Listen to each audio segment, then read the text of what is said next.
I just released my top 300 cheat sheet and my 2022 fantasy football rankings. Let's talk about it. What's going on, fantasy football fans? I'm your host, Hussein the Brain, and you're watching The Couch. These are my 2022 fantasy football rankings. First off, when you look at rankings, don't worry about overall rankings. It's just not going to be efficient. When you look at overall rankings, it's okay if you look at just the first 10, 15, maybe even 20. For me, I'm not even focused on it. You can go ahead and check out my top 15 players I have ranked overall to help you out with the first round. But focus on positional rankings.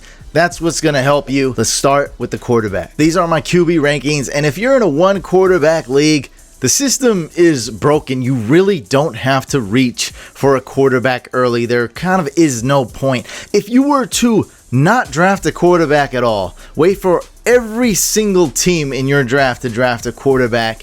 Very worst case scenario, you'll be left with Kirk Cousins or Derek Carr. Those two guys are startable, but that's the absolute worst, extreme case scenario. You'd still be able to get Trey Lance and back him up because I like Trey Lance a lot, but he is risky. You'd still be able to get Dak Prescott, Aaron Rodgers. This is if you waited for everyone else to draft a quarterback. 9, 10, maybe even 11 teams draft a quarterback. You'll still be left with those guys. And this is why a lot of people have transitioned into playing a super flex league. It's a lot more fun. Quarterbacks actually do go in round 1, round 2, round 3, and it makes quarterbacks a valuable fantasy position just like it is in real life. With that being said, I like to give functional advice, not just a list of numbered rankings. So what I would usually do in a 12-team redraft is wait for 5, 6, 7, maybe even 8 quarterbacks to go. Then I'll start thinking, quarterback, which one do I draft? If Joe Burrow or Lamar Jackson keep falling round 7, I mean, that'll never happen, but hey, I might take him there. If 8 or 9 quarterbacks go, I'm just drafting whoever's left over, whether that be Brady, Russell Wilson, Matthew Stafford, or even Aaron Rodgers. I'm fine with any of those guys. I'm just stacking RBs, wide receivers, just getting depth at all those other important positions. And if you haven't played Superflex, I recommend you at least try one Superflex league where you can start up to 2 quarterbacks. Anyway, let's move on to running back ranks. Let's list off my top 5. Number 1, JT. Number 2, CMC. Number 3, King Henry. Number 4, Joe Mixon. And number 5, Austin Eckler. So JT, why do we have him ranked number 1? It's not necessarily because he's the best running back. It's because he's more durable, more younger. Just being younger and not having those injuries as the other guys is going to make him more durable. So he's the safest guy to draft. You draft him, you're going to get a solid performance. You're not going to screw up your team. It's one of the worst things to lose your draft with the first overall pick. You draft somebody that's going to be a bust or get injured right away. It's just the worst case scenario. So that's why I rank the safest guy number 1 overall, because there is legitimate debate here. Now with CMC, there's also legitimate debate. Is he going to get hurt? Is he not? I've been burned by CMC 2 years in a row. That's what a lot of people say. I fortunately haven't really drafted CMC, so got lucky there, avoided that. This year, I'll give him one more chance. And look, if you have the 2nd overall pick or even 3rd overall pick and CMC falls to you, I would not take him every time. It is super risky, but the upside is there. If you're playing full PPR, CMC is a beast when he's in the lineup, when he's playing. And Derrick Henry, another guy that a lot of people are fading, they are terrified for, and they're kind of making up every excuse in the book. They say, oh, it's full PPR, or even half PPR. I'm not drafting Derrick Henry. He doesn't catch a lot. Well, he's actually been the best running back, even though he doesn't catch a lot. And we've seen him learn and improve his pass catching abilities this past season.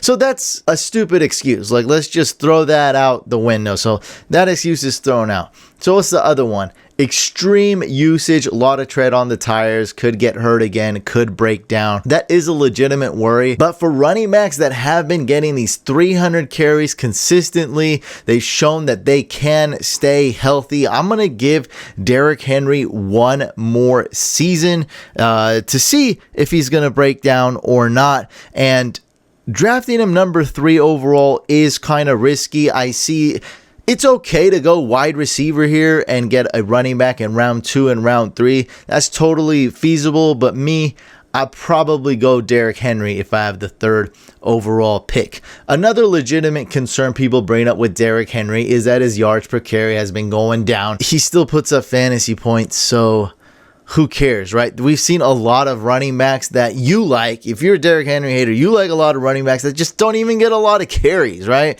Like maybe Aaron Jones or DeAndre Swift. They're not getting 300 carries. You still like them. So why are we going to hate on Derrick Henry just because one of his stats have dipped off? Like, he's still an incredible runner. He still puts up a ton of fantasy points. Last year, the most fantasy points per game, way ahead of JT. And the big shocker I have is Joe Mixon at number 4.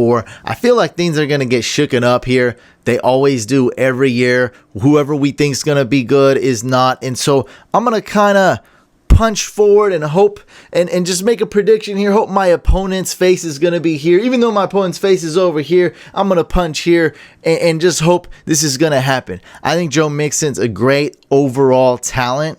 Okay.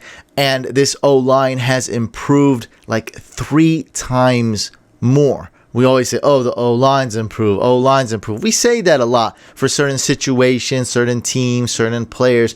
But in the Bengals case, we're talking about one of the worst O-lines being like above average this year. We're talking about a huge leap in the O-line performance. And Joe Mixon is still young. He's still got 1 or 2 years of that prime, that peak performance. And so I'm just kind of going out on a limb here.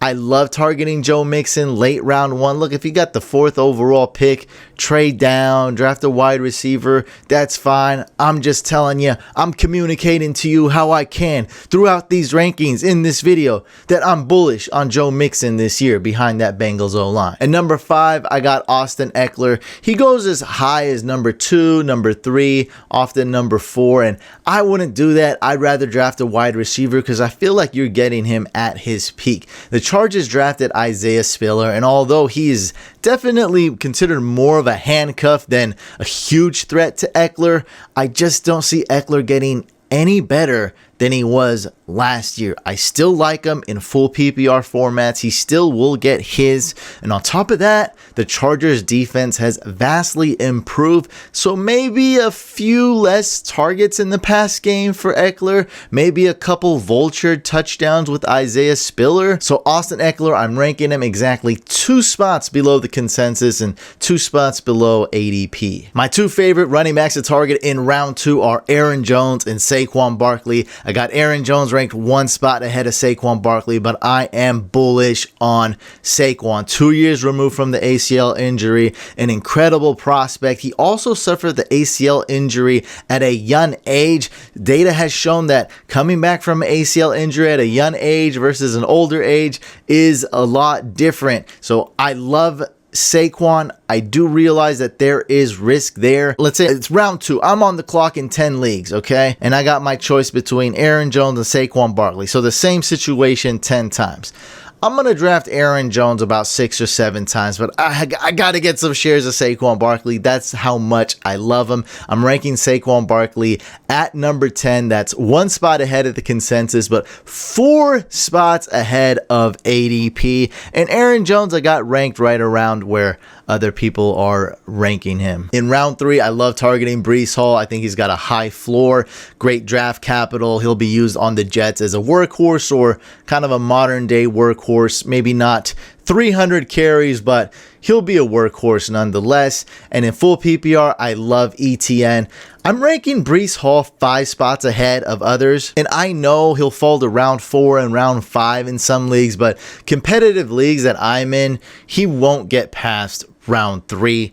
ETN I have ranked 3 spots ahead of the consensus. I think a lot of people like ETN. Don't see him falling out of round 3 in PPR leagues, but hey, like, there's a shot these guys do fall to round 4 and extreme situations round 5, just not in any leagues I'll be playing in. And I really don't want to do this. I never would go 0 RB, but if you do go 0 RB, these are the running backs I would target. I'd go for Miles Sanders. He's a starter. He's had 0 touchdowns last year. We should see some positive touchdown regression. I don't know the right words. Positive touchdown progression. I don't know what it is. I'm just saying he had 0 touchdowns last year. He'll have a lot more this year. Starting running back on a team that likes to run. Josh Jacobs, I hate him. The Raiders hate him, but he's going to be ran into the ground. They're going to use him, and there's a good chance he's not going to be on the team next year. So Josh Jacobs, you're getting a starter on a really good team. Could be a lot of touchdowns for him. And also Damien Harris. Lots of competition there. Could be a huge running back by committee, but again, he's on a team that runs the ball well, solid team, and he did a good job. So the starting running back, and kind of similar to Josh Jacobs, Damien Harris not going to be on the Patriots next year, so they're going to run him to the ground. So yeah, those are my 3 guys. If you're going 0 RB, Miles Sanders, Josh Jacobs, and Damien Harris. You can get them like round 5, round 6, right around there. Damien Harris even later. Next position, let's go to wide receivers. There's only 2 wide receivers I would draft in round 1. That's Justin Jefferson and Cooper Kupp. I have Davante Adams ranked 1 spot ahead of everyone else. I don't think there's going to be a huge drop-off. Everyone's saying, oh, it's going from a really good quarterback in Aaron Rodgers to Derek Carr. And yes, I do believe Rodgers is significantly better than Carr, but Carr doesn't run. He's not a running quarterback, and he's not really that bad of a passer. If I were to tell you one of these quarterbacks got around 4,115 pass yards last year, and the other quarterback got around 4,800 pass yards, the one that got 4,800 pass yards is Derek Carr. So just how much worse is Derek Carr than Aaron Rodgers? You'd be like, oh, Aaron Rodgers threw a lot of touchdowns. Yeah, to Davante Adams, which now Derek Carr has. And also they have chemistry from their college days. We've seen this strategy a lot of times, right? Getting the college teammates reunited, right? We saw it with Jamar Chase and Joe Burrow. That's got to be the biggest example. We've seen it again just now. Hollywood Brown and Kyler Murray, they just got reunited. Travis Etienne and T-Law. We're going to see it now that Etienne is healthy. This is a legit strategy. These guys got chemistry, and I don't love Davante Adams in round 1. If he somehow falls to mid round 2 or even early round 2 is great. If you go RB in round 1, I'd love Davante Adams in round 2. He's not going to fall off that much. He's not going to be the number 1 best wide receiver or anything, but top 3 is definitely a realistic finish. And it's no hate against Jamar Chase. I like him a lot this year. He's my number 4 wide receiver. I just think he's going to be pretty inconsistent because Tyler Boyd is still there. T. Higgins is a very good wide receiver. Hayden Hurst is there. 3 running backs on the Bengals that can catch: P. Ryan, Chris Evans, who's probably going to be the number 2 running back, and of course, Joe Mixon. So with that being said, I see Chase putting up those 30-point fantasy games, but also putting up some dud games. And that doesn't necessarily mean that the Bengals suck. It's just that, hey, if they're double covering Chase, then the other guys can eat too. This is the first major tier gap that I have in all my rankings, and that's CeeDee Lamb to Mike Evans. So I got CeeDee Lamb at number 6, and then the major tier gap right there, Mike Evans at 7. And one of the main reasons I don't have Mike Evans in that first tier is because of Chris Godwin. Now, everyone just assumed that Chris Godwin was going to miss the first 6 games. That's just merely a guess. Like, we don't know that. I don't think anybody, Chris Godwin and the Bucks, don't know that, right? They're just going to take it one step at a time. There is a good chance that Chris Godwin misses 0 games or maybe even 3 games, but there is also a chance that he misses 6 or even more. And so that's why I got to move Mike Evans down a little bit. He's also inconsistent. Like, I like Mike Evans a lot, but with Chris Godwin there, and I don't think he's going to miss too much time, I got to put him 1 tier below CeeDee Lamb. Now, CeeDee Lamb is super risky. He has a low floor, but he is going to 100% be the alpha wide receiver on the Cowboys. I think he's going to step up to the plate and be good. There is risk there. If you're willing to take it, hey, I'm down to draft him at like 2.04, 2.06. I'll do it all day. I'm doing it. I'm going all in for CeeDee Lamb. Stephon Diggs, I think is pretty close with him and Lamb, but I think Stephon Diggs has a much higher floor, much safer, so probably wouldn't ruin your draft this early. I don't like ruining my season like in round 1 and round 2. I try not to do that. When it comes to tight ends, I've done a lot of mock drafts, and every time I've taken Travis Kelce and Mark Andrews, it's kind of screwed up with my whole team. These are guys I'm kind of avoiding, even though they're my top 2 tight ends and I have a tier gap. I'm avoiding them. So this is what I'm doing. I'm targeting Dalton Schultz and Zach Ertz in every one of my drafts. You can get Dalton Schultz in round 6 or 7. Great value. You'd already filled out most of your starting roster by then. You can get Zach Ertz in round 8, maybe 9. Super rare cases, maybe early round 10. It's doable. He might fall there. And those are 2 really good value picks. And keep in mind that as of late, DeAndre Hopkins has been injured and on PEDs, and he's guaranteed to miss at least 6 games with a 6-game suspension. So I love Zach Ertz. Zach Ertz was doing very well. He was around a top 6, top 4 tight end when he came into the Cardinals. Remember, that's a brand new team, brand new situation. And now Hopkins guaranteed to miss some games and more chemistry with his quarterback, Kyler Murray, who just signed a big contract. So I love Zach Ertz. If you miss out on Dalton Schultz, or you want to wait for your backup tight end, or if you want a super risky tight end at the end, we're talking round 11 all the way to round 16.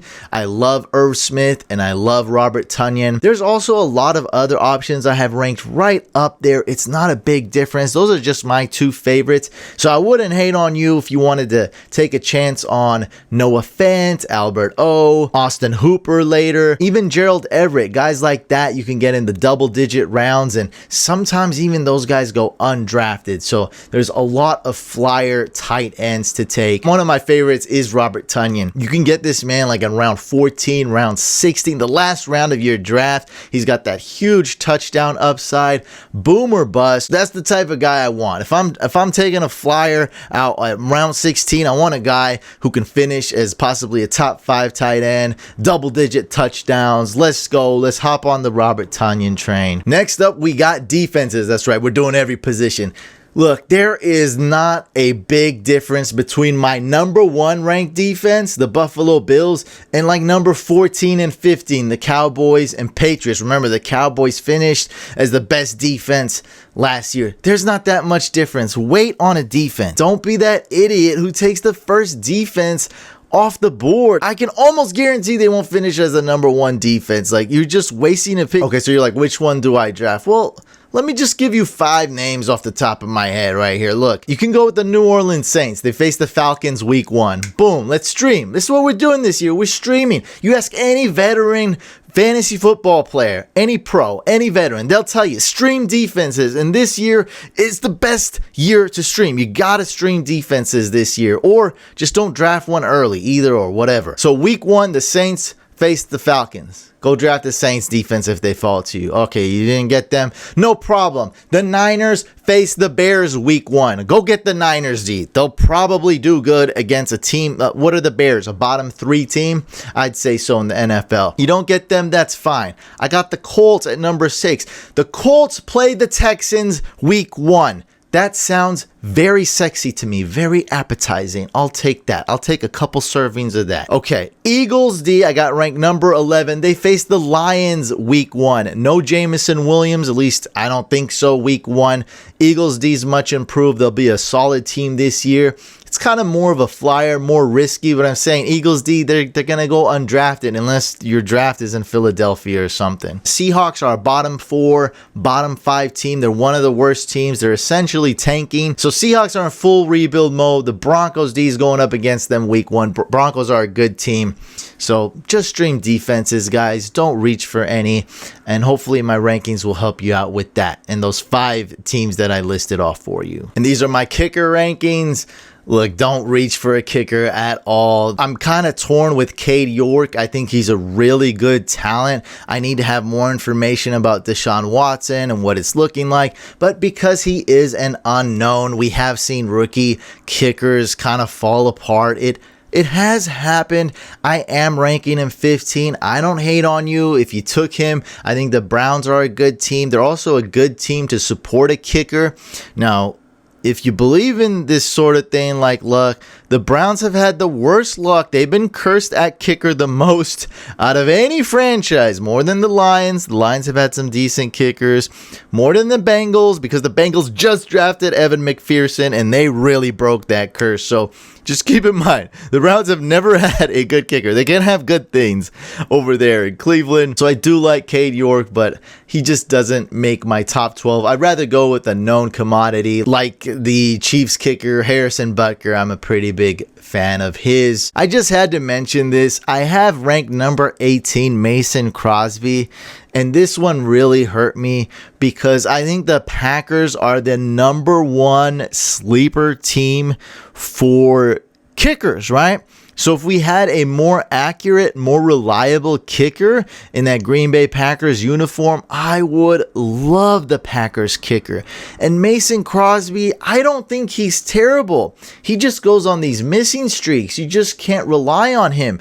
So I can't afford to get 0 or 1 point in 2 weeks back to back, right? With my kicker. I can't afford to lose games with my kicker. So because of that, I'm sorry, Mason Crosby, but I'm telling you guys right now, the Packers are going to be kicking so many extra points and field goals, or at least getting within range, having that opportunity, that it just hurts me. I would rank them probably, if Mason Crosby was an accurate, reliable kicker, I would rank him at number 8 or number 7.